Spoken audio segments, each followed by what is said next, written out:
Okay, I think we're about ready to start. Sam, if you'd like to start with a short introduction about yourself, if you'd like, you can totally share your screen and like show a bit of work, and then we can go into the Q&A after that. Okay, cool. Yeah, luckily I have a little like sort of pitch deck bio about myself that I'll pull up here really quick. Um, Give me about 1 second.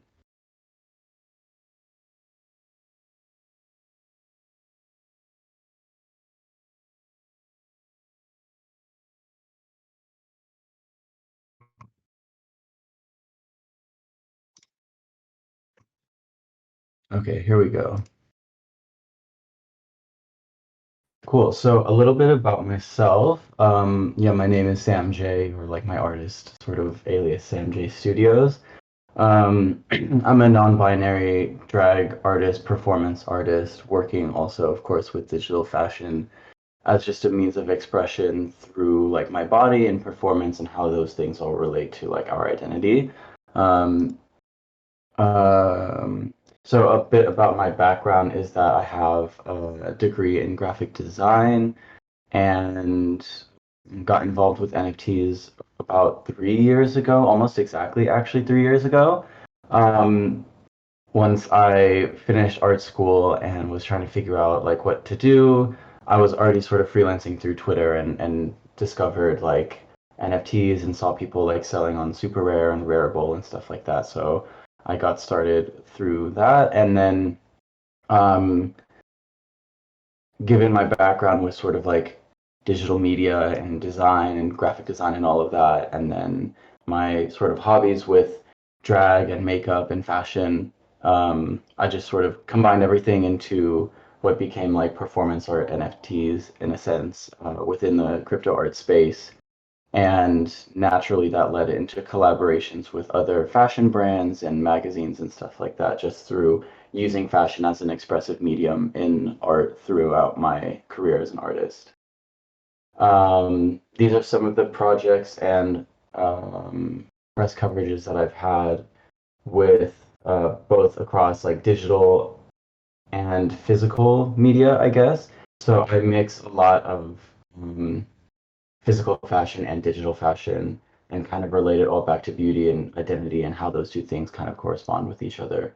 A lot of my work is very interactive, and so it's hard to sort of showcase without maybe going into like spatial or Decentraland or sitting down and watching like a minute long video piece. But this is about as concise as I can get to showing my work. I use my body scan a lot when expressing digital fashion as well as like a motion capture suit. And I really like this idea of like physical and digital twin and like sort of um, like the skeuomorphism of digital fashion, basically. Uh, yeah, that's about it. Sorry, I was just checking what else was in this, but that's a bit about myself. There's not too much background because most of my career has actually been within this space. So that's been really exciting for me as an artist to see how things have grown and, you know, all the new faces and the way that fashion has evolved in Web3 and digital fashion over time.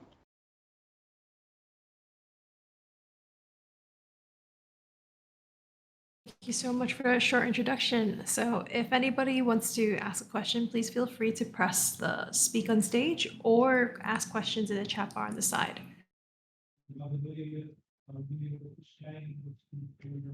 I guess while we're waiting for some questions, I'll also give a little bit of like my own experience getting involved with fashion. Um, Perfect. During the initial like lockdown of COVID, like early 2020, I was experimenting with 3D and as at the same time used my stimulus check to buy my first sewing machine. So I was just watching a lot of YouTube tutorials and I had seen some people like using programs like Marvelous 3D in 3D art before, but I didn't really have much experience. And so I think what's been really interesting for me over time is sort of learning both about how to construct fashion garments and work with fashion, as I have been learning with working with 3D and VR and all of that like simultaneously. And I think you can really see that reflected in my work when you compare it to other artists working within the digital fashion space, how those two sort of parallels of my practice have evolved over time together. And I think it only goes to exemplify the democratization narrative of digital fashion and how it makes it much more accessible to everybody. So I think that's a nice story to tell. I think it's really funny.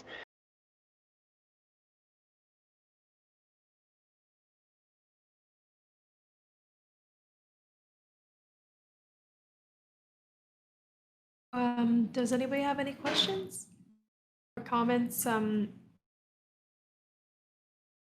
the side? Sam, are you able to see the question or chat bar? Yes, yes. So, what was your process been like to position yourself and emerge in the industry as an individual? Well, generally, I would say like it's kind of a combination of like I don't want to say luck, but I guess like being in the right place at the right time and like intuition and just like um, creativity beyond the artwork.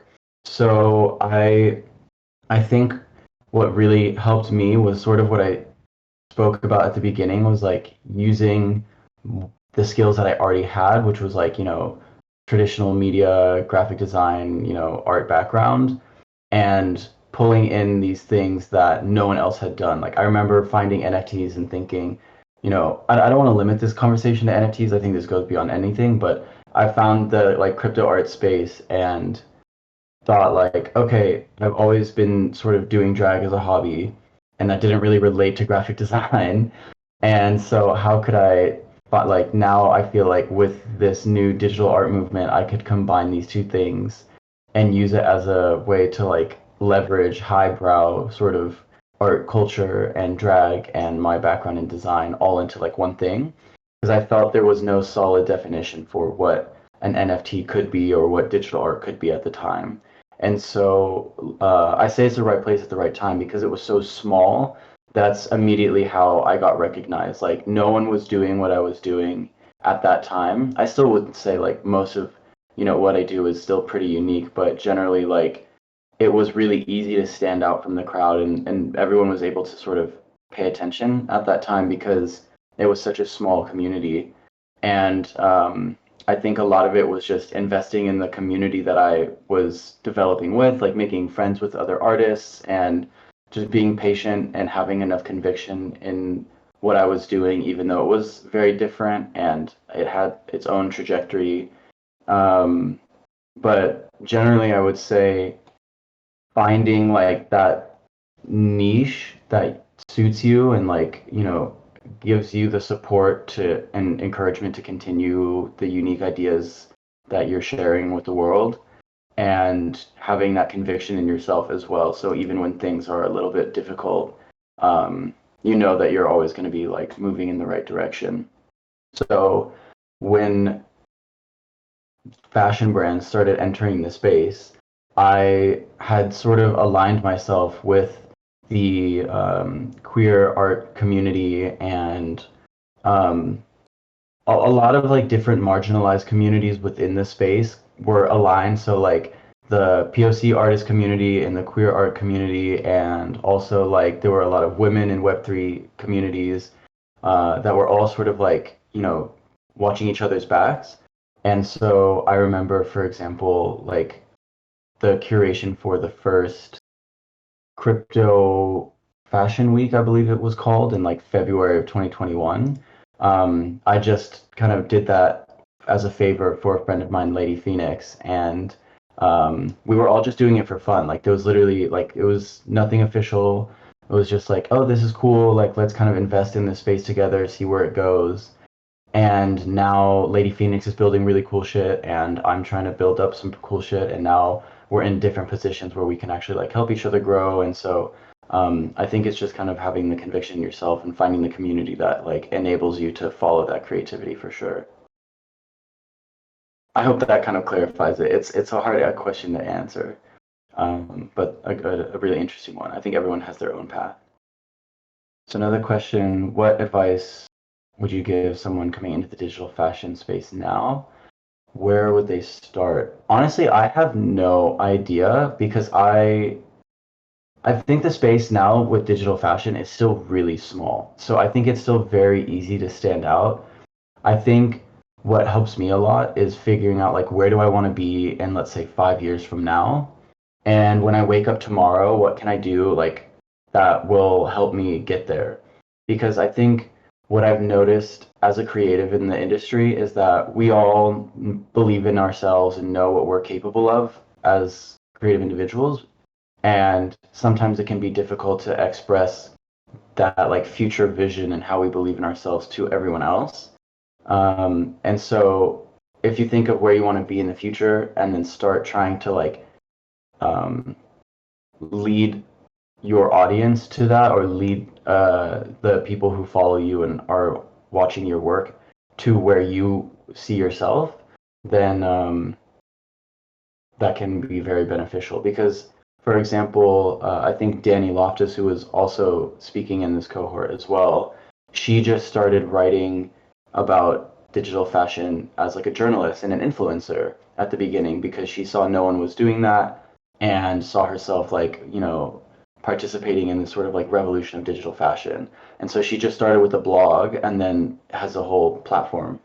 But you can't really start with a whole platform right off the bat. So just starting with what you can do right now and like harnessing everything in your power today that can help you get to where you want to be like tomorrow, next week, and a month from now. So just start small, have fun, figure out like where you are in your own journey and like your creativity, and just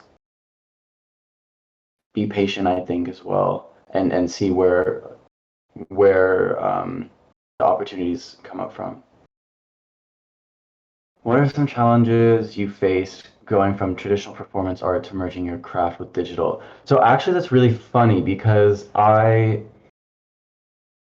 wasn't a traditional performance artist, really. I actually was I was making what I considered performance art. Or sorry, not performance art, video art, because my background was more like design, Photoshop, InDesign, After Effects, Illustrator, stuff like that. And so I incorporated drag into my practice by doing it in front of a green screen and doing animations and like sort of little like video pieces, demonstrating like physical fashion garments and like outfits and things that I would 3D print um, in front of the green screen because I figured like I just like to make things. I'll make cool outfits and express myself through fashion. As long as it's in front of a camera, then it becomes like natively digital and can be sold as an NFT. And over time, people started giving me the title performance artist. And then I sort of started adapting my practice and coming up with ideas that better suited that, like language, I think, because it's easier for people to understand when they can kind of like contextualize your work within the broader catalyst of like digital art. So the challenges I face, I would say, is actually kind of like the opposite, where I merge the traditional craft with my digital background.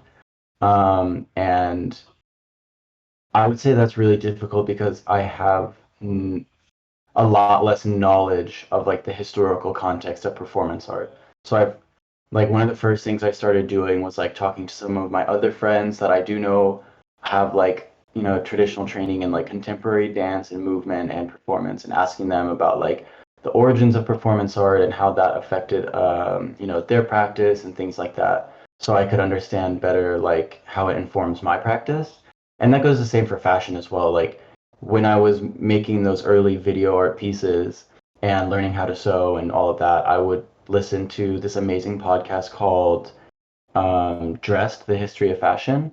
And like on my Spotify Wrapped that year, it said there was a day I listened to 12 hours straight of that podcast because I really just wanted to learn like where did fashion come from? Like what is the origins of these garments that I'm making? Like how does that affect the context of the artwork I'm putting it in? So for me personally, like I'm a big fan of art and fashion history, and so I would say like I can't really come up with any direct challenges, but I can definitely say that like studying the history behind it will help you tackle any of the challenges that you might face, because you don't have to reinvent the wheel. I'm sure there's people already in the hundreds of years that we've been creating fashion that people have like tackled those challenges as well.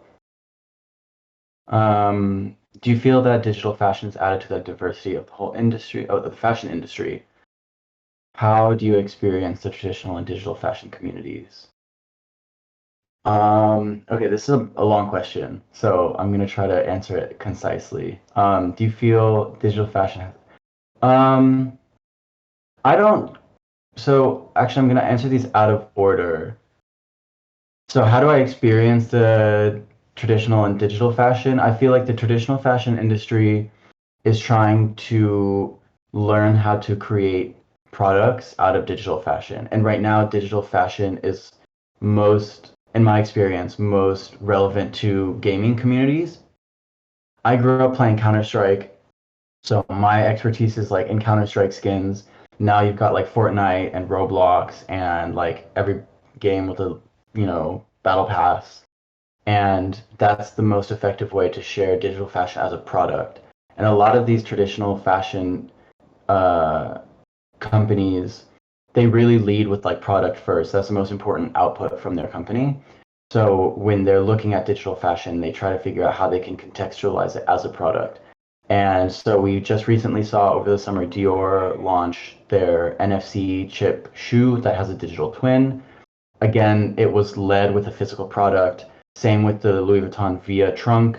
That is a sort of like token gated community, but again, once like led with a physical product. So I feel like there's a lot of back and forth when it comes to how those two industries are trying to figure each other out. And in that way, I wouldn't, I would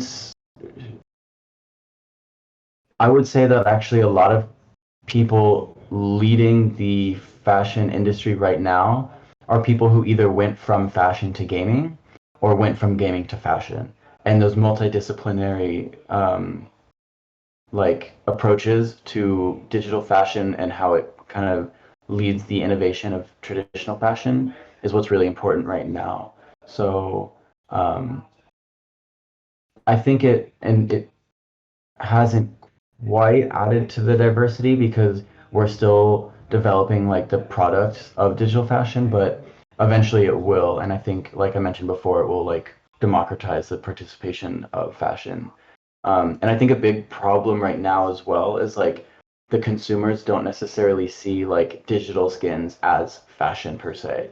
So even back to like 2018, 2019, people buying the League of Legends skins from Louis Vuitton didn't see it as like, oh, I'm buying luxury fashion.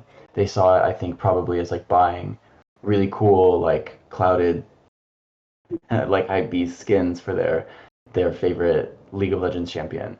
So bridging that experience of digital fashion and making it so the consumer believes that they're consuming a fashion product rather than a gaming product is the best way to combine them. I think that answers everything there. But yeah, I definitely, I wouldn't personally be too concerned with how they relate to each other. I would like the way that I've navigated it is just through like intuition.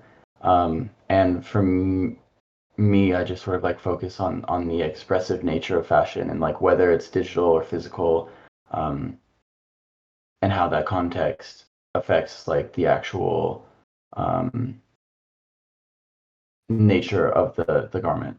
So sometimes like when I use digital fashion, I really try to accentuate scale and the fact that you don't need to use like closures like zippers or buttons or anything.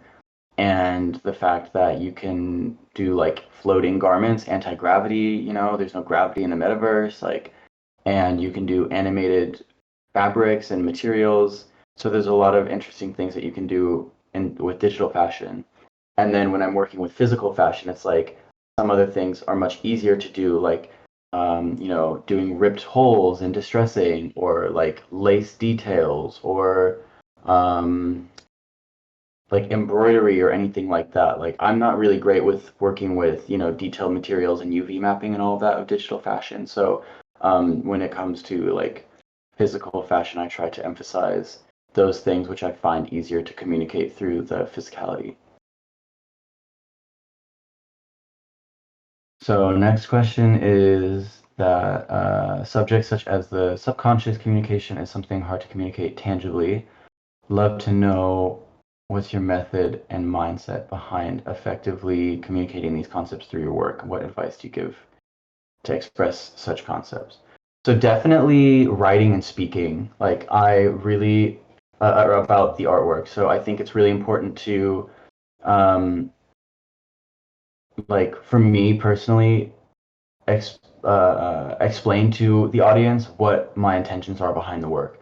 So a lot of postmodern art these days, or the last couple of decades actually, have really been like, oh, what do you feel about the artwork? Like, how does it make you feel? And all of these like kind of like wishy-washy things. Like for me, I'm like, no, no, no, this is exactly what I meant to put into this artwork. Like there's no room for confusion.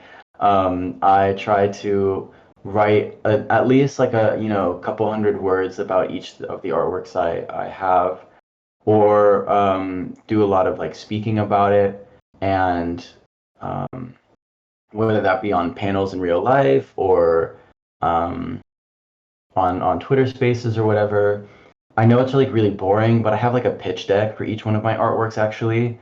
So explaining the artistic process behind it, especially when it comes to my like multidisciplinary work using motion capture, I think that's really important part of the process. So, showcasing how that also relates to my own experience, because something that I really worried about for a couple months last year was that using the nature of my body and fashion, like it can very easily be written off as like facetious and shallow and like self-centered. So making sure that people received my work as almost like prophetic rather than like self-absorbed and like only focused on beauty per se. Um, so I would definitely say make sure that if you are working with subconscious communication and like more or I don't know the right wording, I guess, but like these sort of lucid concepts that you have a good amount of like written documentation about the work. Excuse me. Um, so the next question is, what media do you use in digital performance art? I guess digital performance art to me is the medium, but in that way you can really like switch up everything. So digital performance art could be like on-chain performance, like with what you see Una doing per se, where it's like some of the message is correlated to what is represented on chain, or it could be like what I did at the beginning of my practice with like shooting in front of a green screen and doing like video work, or it's really diverse, and it I think just depends on what mediums you want to include in the project. But lately, I would say I really mostly use um, my motion capture suit and my body scan. That's what I really enjoy working with, because if I want to do something more physical, then I try to make it a physical performance art piece rather than a digital performance art. What digital platforms or digital fashion houses do you think are more relevant right now in terms of uplifting queer voices and giving space to the queer community? Have you already collaborated with them, or do you intend to in the future? Well, of course you have like Unicorn DAO and a few sort of, I guess, like agencies or DAOs or organizations that are independently curating um, queer artists and queer designers and stuff like that. I would say also like the Institute of Digital Fashion is like ran by queer women, so of course they are really empowering to queer voices, and they do a lot of really cool stuff with like AI and also like AR fashion, and like I think they did a really funny like AI generated Barbie project where they just did a bunch of different like diverse Barbies for the launch of Barbie, and I thought it was really funny. It was kind of like a shit post making fun of the Barbie promotion material. But um, I don't know. I don't think I've directly correlated or sorry, collaborated with. Oh, actually, sorry, I totally forgot. I worked with Givenchy recently during Pride Month. They had a whole Metaverse Pride exhibition and have had a few different digital activations with queer artists for Pride. Um, so definitely, like, it's kind of hard to say. Like, I mean, I don't really focus too much on like the queer narrative, to be honest, because I feel like being such a visibly queer and like subversive artist, I just like naturally participate exclusively with platforms and houses that align and support what that means. So, I mean, I can't really think off the top of my head because I guess like every platform I've worked with is in some way like efficient at uplifting queer voices. But I think the advice I could give, which isn't a part of the question, but personally is just focus on what you want to express and like the queerness that you want to represent in your art, and then that will kind of like prove as like a quality filter for the institutions and platforms that want to work with you and align with your vision, I guess. So, but there's a lot, there's plenty, like especially in the fashion space, like you know, nobody really is like that pressed about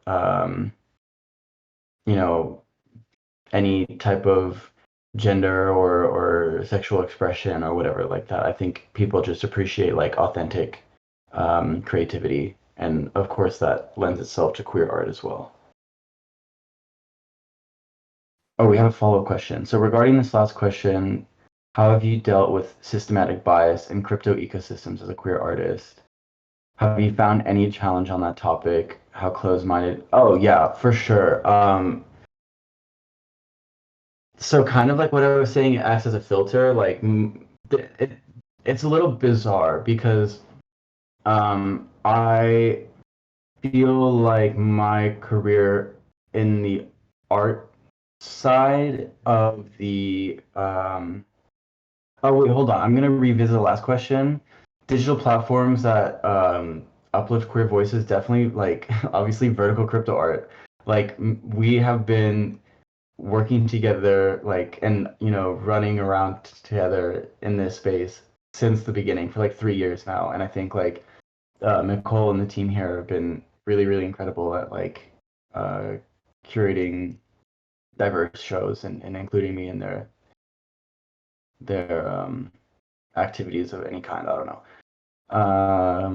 So systematic bias, that's a long question. I try not to think in terms of like how do I address this bias that I know exists, but rather just like I'm gonna make what I think best suits my creativity and let people figure it out on their own time. Like I just try to navigate through it, like rather than around it, if that makes sense. Like if you imagine it's a big brick wall, I'm just like I'm gonna break the wall down and pretend it was never there. And that being said, like it can be really difficult because you have to find your own path because you can't follow the same path as like, you know, just to speak candidly, like certain people will look at Atari Century Kid or whatever his name is and like, you know, Murat Pak and think that they're the most profound performance artists in the space and not even know that like I exist or, you know, other gender diverse performance artists exist in the space. And it's like, how could you possibly proclaim that someone is the most prolific at a specific medium and you don't even know anybody else in the fucking area. Like, and that's just crazy to me. Like, there's so many people who are just like gassing up their own buddies and their own pals and their own bags and like put on their blinders to everybody else. And there's no point in even like engaging with those types of people. Um, it's just a waste of your time. It's a waste of their time because they don't give a fuck about any of the art in the end. Like they just want to pretend and like grift that they're, somewhat of an expertise. Very few of them actually know what they're talking about when it comes to art and fashion. And I think if you operate from the position that you know what you're doing and you're the authority on your own art and the context in which you provide it, then you'll find your own path and your own community of people who choose to support and like uh, provide you opportunities for whatever you choose to do. So, for example, with my collaboration with Givenchy, like that was completely like random that, they approached a friend of mine that I had met who was leading like a metaverse development studio, and they have experience working with luxury brands. So when Givenchy asked them to curate a Pride exhibition, he approached me being like, "Yeah, I know it's a bit cliche, but we want to include you in this Pride exhibition. We think it'd be a really great opportunity, and we hope that it leads to like a better relationship in the future, and we can like do more outside of Pride." And that person isn't a collector of mine. That person also isn't a crypto bro. There's someone I met in real life. Like it's totally a different environment than what you see like on crypto Twitter, and they just wanted to help support me as an artist in the way that they could. And that's where like I really appreciate those types of people because it's a bit more of like a um, nuanced relationship than just like I bought your art. So that being said, I think you have to find your own rise to provenance outside of just kind of collecting the biggest crypto bros like their Pokemon, right? A lot of artists used to be like, oh, I'm collected by like Cosmo Medici or Vincent Van Gogh or like gmoney or whatever. And once you get enough of those big collectors, then they all kind of like operate as um, a group that creates FOMO around your art. So then other collectors that look up to these bigger personalities will try to kind of like follow in their footsteps and then collect your future pieces. But that doesn't really work for someone like me because they don't even know I exist, and um, they don't intend to like find out that I exist. So I just also pretend that they don't exist because if I just try to show myself to what people believe are the messiahs of Web3, then it's never going to work. And fortunately, I do have some relationships with those bigger collectors in the space, given just some like mutual friends or connections and good luck, I guess. Like I remember when I first became mutuals, like with G Money, before he really started working with 9DCC, I think. Um, I asked him like, "How did you find me?" Like, it's kind of bizarre that someone of that type of like personality on Twitter would like follow me of all people.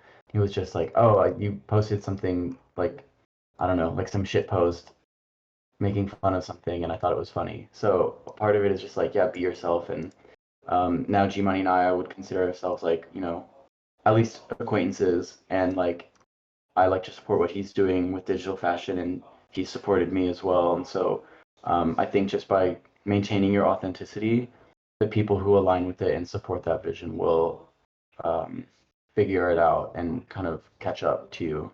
And it's not worth worrying about the people who are kind of like not fucking with it. But it can be very difficult to try to navigate and find your own direction.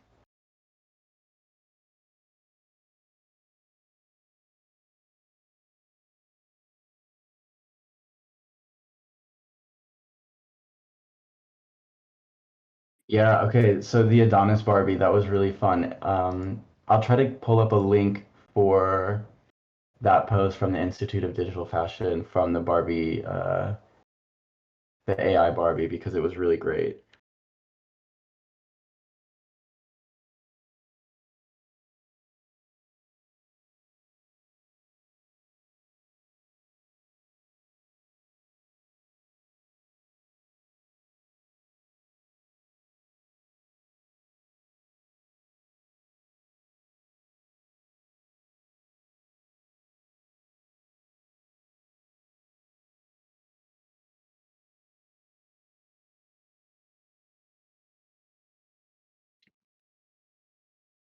So I don't see any more questions popping up right now, but I guess um, I can also I'll also speak on like some of the ways that I've seen that like bigger like just I don't know other fashion related advice that I think I can give, I guess. Um, so the way that I've seen other like larger fashion brands come into the space and start working with like more crypto native or digitally native artists such as like myself and all of you guys here. I feel like it can be most of them usually work with like some sort of middleman. So like I was speaking about my project with Givenchy is that they went to someone that they knew personally, like my friend who had his own studio, and then they curated and onboarded the artist into their sort of metaverse.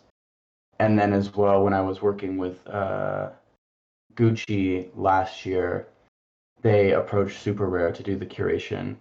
And I think that also goes to sort of reinstate the point I was saying about building up your own community. Instead of maybe trying to pitch yourself in a way that these brands will see and value and whatever, whatever, rather build up your own community of people that will bring you those opportunities when they have them. Um, and so I remember being close friends with the team at Super Rare when I first joined, and they were still a small team of like 5 or 6 people. And, I had positioned myself as one of the unique creatives working with digital fashion at the time. And so then when Super Rare was approached with a digital fashion related project, I was on that list of people they would want to reach out to. And so I'm very grateful for that, as well as my project with Givenchy. And I guess to be honest, it's the same like when I worked with Christie's, it was not that like, the curators at Christie's came straight to my doorstep, but rather they were working with the team at IRL Art, which has done some really magnificent like physical um, gallery build outs and activations, and some other mutual friends of mine at One of Art, I think. And so it was through my own network of creative supporters and stuff like that, who maybe have a stronger network prior to working in Web3 or just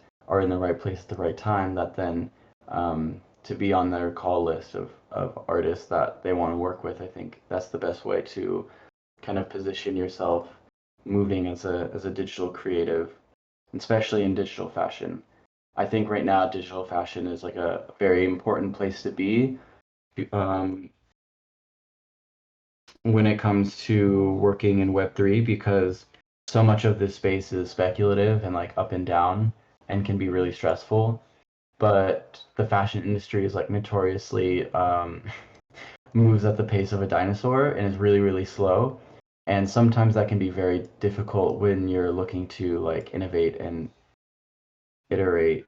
Oh yeah, the I'll find that as well, the podcast. But it can be difficult to innovate and iterate with in the confines of the traditional fashion industry, but at the same time, they have more um, value than just, you know, selling out a mint, writing a half-baked roadmap, and then, pumping their bags. Like they have a whole legacy and heritage to uphold.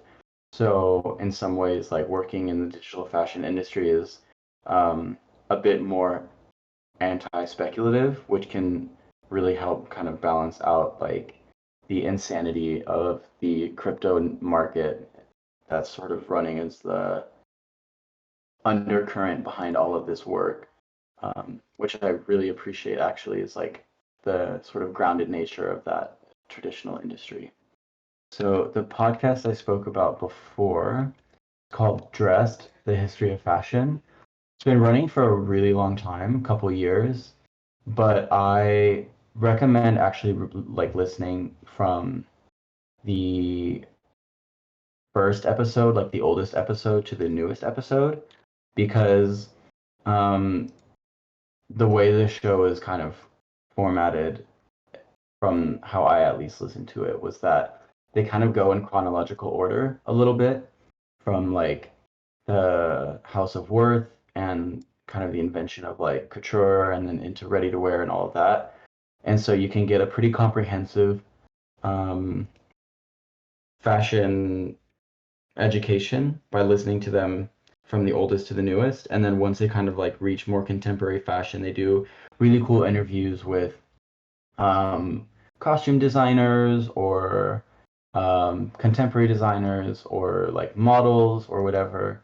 And I remember they did like a Halloween episode where they interviewed like special effects and costume designers from like infamous like Halloween movies, and it was really fun to figure out like how they did all the like fake blood and the fake bugs and like the kind of body gore of like fashion and how that all relates to like making clothes and using it in a creative way. And so just learning more and more about like the different ways that you can use fashion to me is always very inspiring and like makes me think about new ways to even bring that into like digital fashion, because I think that can be really fun. Reimagining the way that somebody might have weathered fake blood onto a garment in the 80s into the way that you texture your garment in the metaverse. So there's always like a sort of multidisciplinary crossover that you can uh, approach from learning more about the history of fashion, as well as the history of technology and how that relates to the use of digital fashion.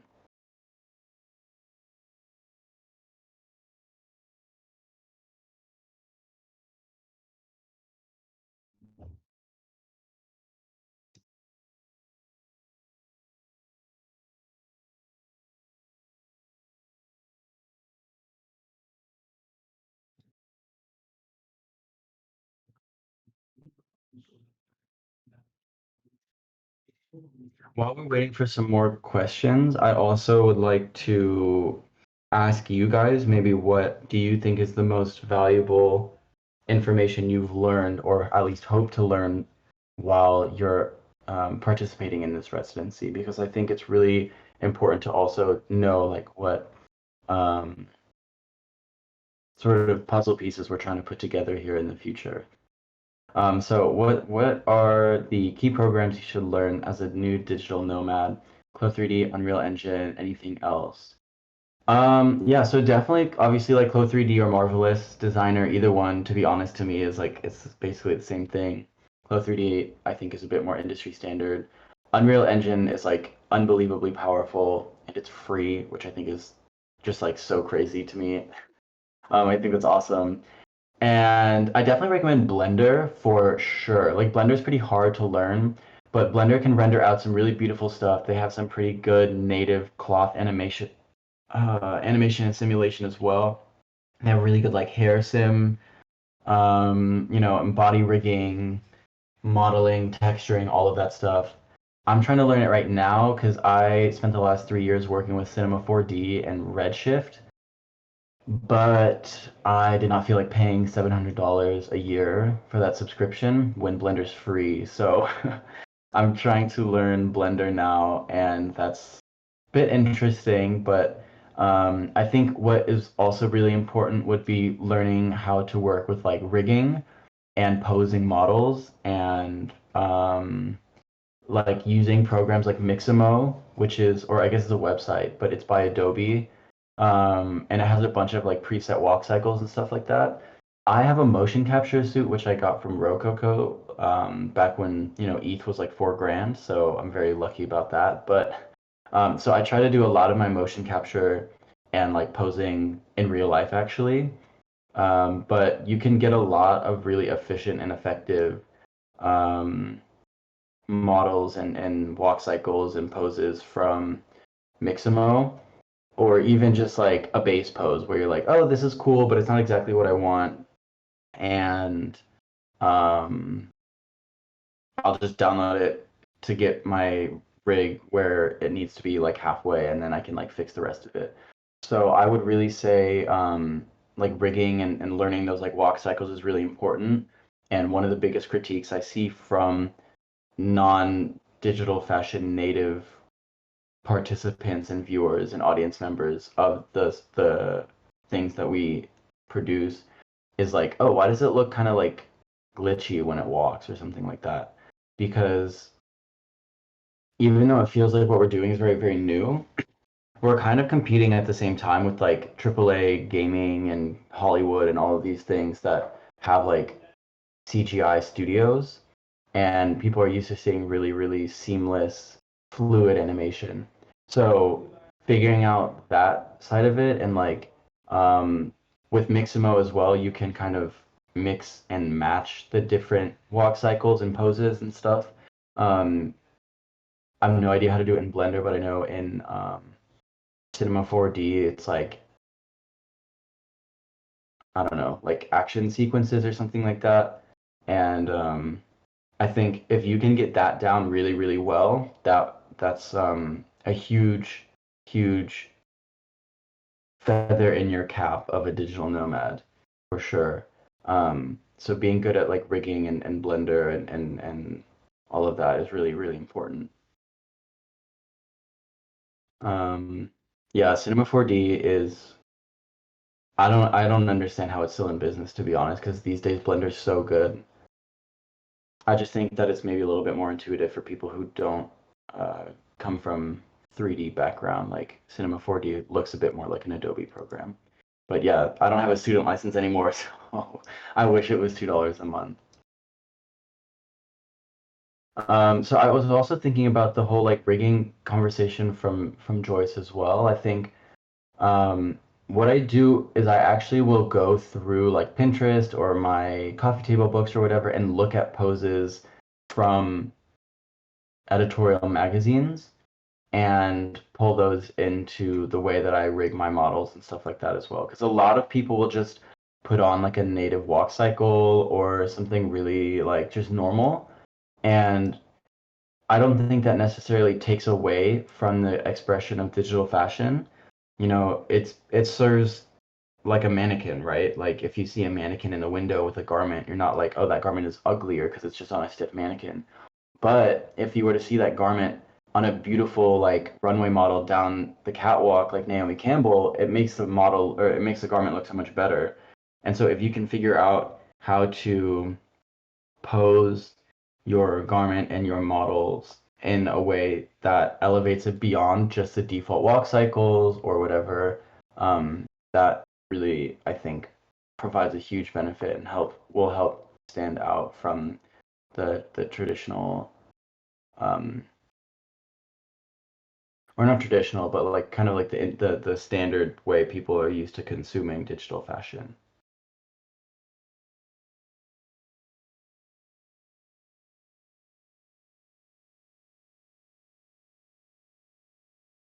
And I guess that goes as well for like even just the inherent designs and like patterning and construction of digital fashion. I feel like one of the biggest pitfalls of digital fashion right now is that it's a bit more tech heavy than it is fashion heavy. So most of the people working within digital fashion as designers and creatives come from a tech background rather than a fashion background. Um, and you can see that in the way that like the designs that they make, it's a bit more like, you know, puffer jackets, hoodies, cargo pants, like nothing really, and like no offense to any of those garments, like I've done designs with puffer jackets as well. Like it's really fun. But being able to create a garment digitally that has the same design chops, I guess, and like the same elegance that somebody might see in like a Vogue magazine, I think is really important. And um, there's days where like I even saw like a dress from Alexander McQueen and I was like, oh, that looks like an interesting pattern, and like I would remake it in Marvelous.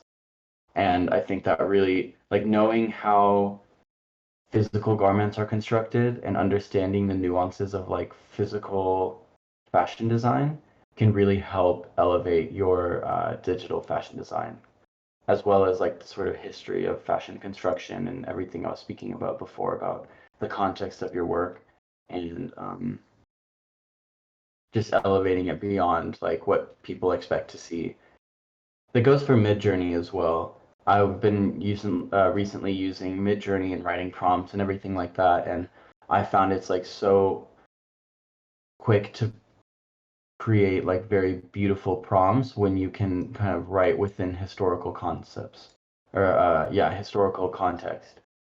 Um, rather than just writing like a woman in a white dress and it's lacy with whatever, writing a bit more like detailed historically accurate prompts with like locations and lighting and all these things, even like specific photographers or specific models, it really develops beautiful outputs. So, and that can also help inspire you when creating garments within Marvelous or something like that. And it's all kind of like a full circle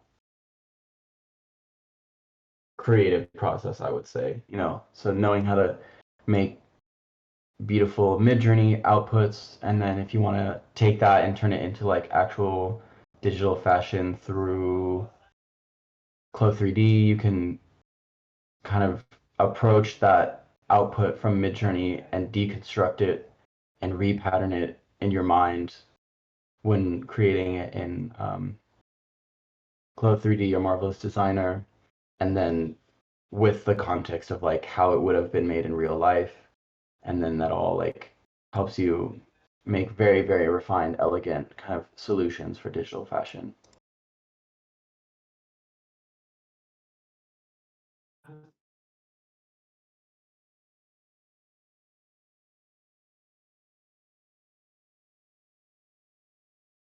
I actually have a question for all of you as well. So I've been speaking sort of about, you know, the relationship of real life and uh, traditional fashion with how you construct digital fashion. And I want to know how many of you guys also work with physical garments and with physical fashion, or if you just jump straight into working with digital.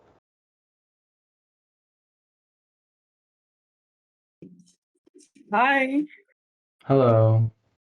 Oh, hey. Yes. To answer, can you hear me? Yes. Oh, brilliant. Yes. To answer your question, yes. I was a couturier for 13 years, working with musicians, making costumes for stage. And yeah, fell in love with the body and fit and working with outlier bodies, so bodies that traditionally couldn't be catered via high street fashion brands and making for these bodies. But my gripe was after the garments were worn and they were no longer desirable, they end up being waste. And that's what led me to now the digital space, and that really excites me. I think the next stage, my dream now is to work on just traditional draping on the stand, padding the dummy out, and draping unplanned shapes, and then bringing it into something like Marvelous or Clo and seeing what that looks like. So that's the next path for me. That's awesome. That's incredible.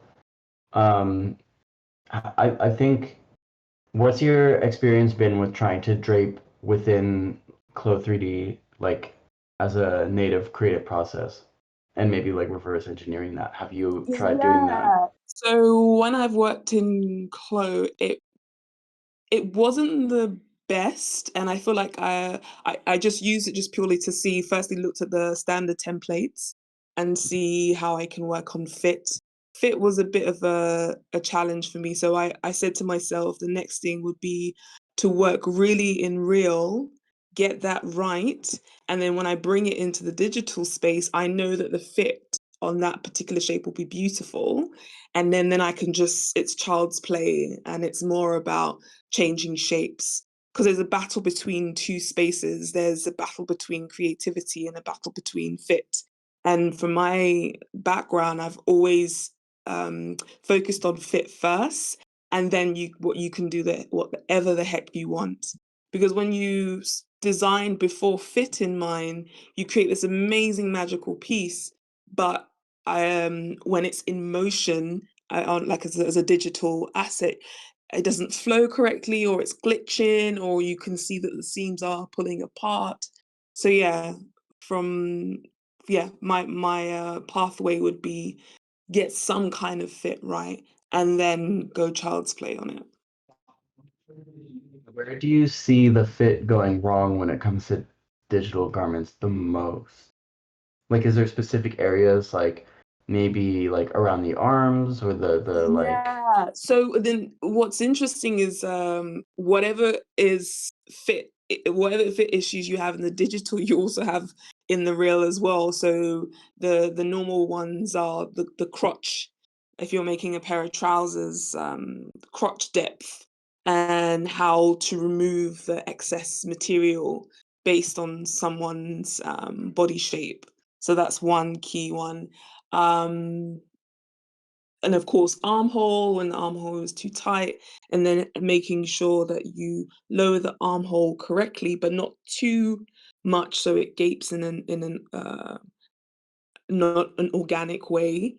Yeah, there's thousands of anomalies that usually I can rectify in pattern, and then to be able to import it, and I know that this standard shape fits these dimensions, this body shape, and then I can just play around with shape.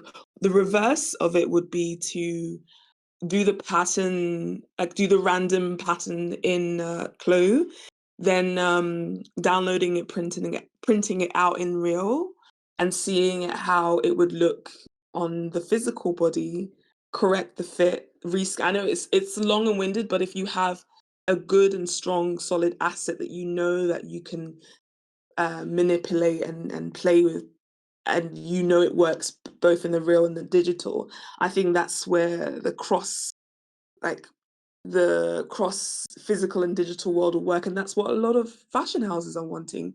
They want the consumer to experience their garment in its true entirety. And if it can be expressed in a digital way that they don't have to physically make, and it can be sold in this way, I think that's where we hit the sweet spot. And I think that's what we learned this morning with, or this afternoon with Moyen.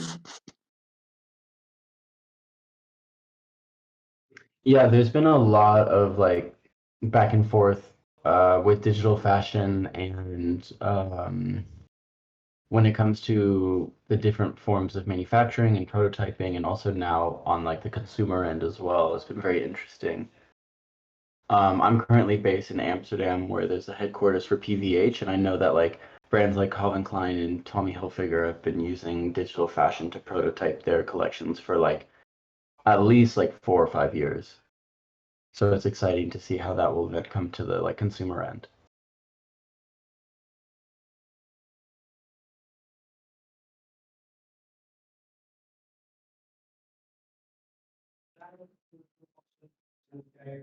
So I see there's one more person up here on stage.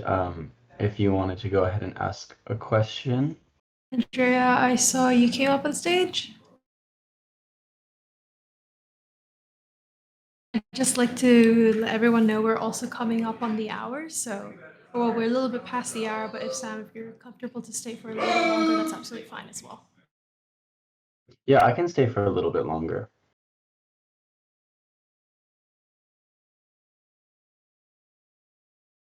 Andrea, we can see you unmuted, but I can't hear you at the moment. Are you speaking? Can you hear me now? Perfect. Yay. Thank you. Gotcha. Great. I come from physical fashion.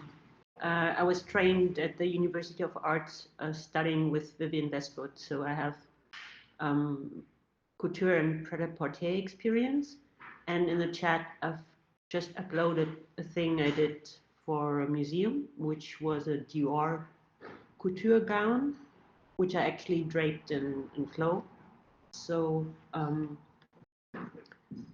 yeah, this is, I really loved what you say, because especially about more fashion knowledge in the digital, because I think very much that a lot of fashion people would really appreciate that. And yeah, just love what you say. Thank you so much. I'm trying to find the thing you said you posted in the chat, but I don't see it. think Maybe I if you did. put it. Oh, it's coming. I see. Yeah, beautiful. It can walk actually. Only I didn't want to post the video. And so you said this was in the museum as a digital garment, or was it then? No, it's a physical. I can show you the physical. Hold on, it's coming. Almost. Give me a sec.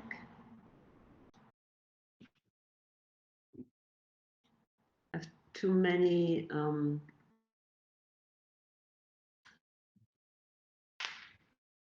This is the physical garment, and it was displayed here in Berlin in a Dior exhibition. And I digitalized this for the museum. There is no prior pattern. I had to come up with that from scratch. And this is basically what I'm making my living from. And I have a huge project next year for a museum. So digitalizing couture. So this is what I'm actually doing. Wow, yeah, that's really beautiful. Thank you for sharing. Yeah, I think that's really interesting. And how, I guess I want to ask you a question now. Please. So when you digitalize this couture, is that more for like archival purposes, or what are the brands using this for? Well, hopefully one day somebody's gonna ask me whether I'm happy to work with them. This is what I'm looking for. So currently, I do have the design knowledge. I do have the pattern making knowledge. I learned 3D. I taught myself. So this is for a museum, but since this is an experimental project which hasn't been done so far, at least not with like historic couture, like from the 1920s and stuff. Hopefully it's gonna give us enough attention, so whoever is interested might say, hey, why don't you come work with us? So Beautiful. but it's gonna be on display. Yeah, well, it's freaking me out. I'm gonna do a Chanel 1920s cape that's covered in sequins, and I have no idea how I'm gonna realize that. It's gonna be torture.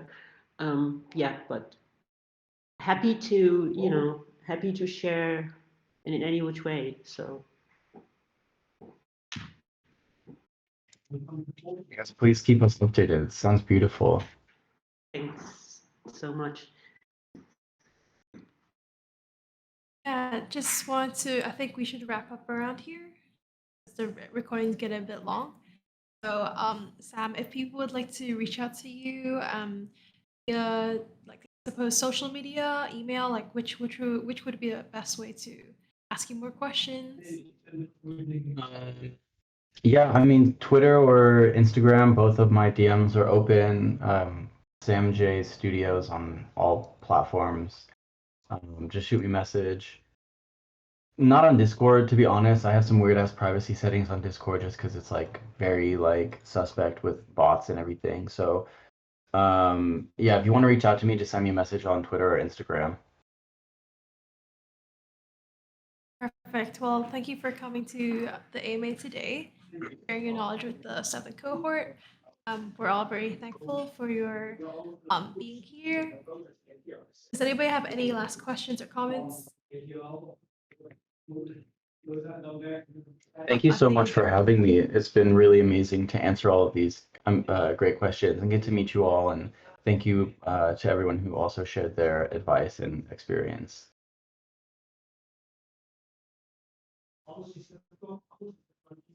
That's it.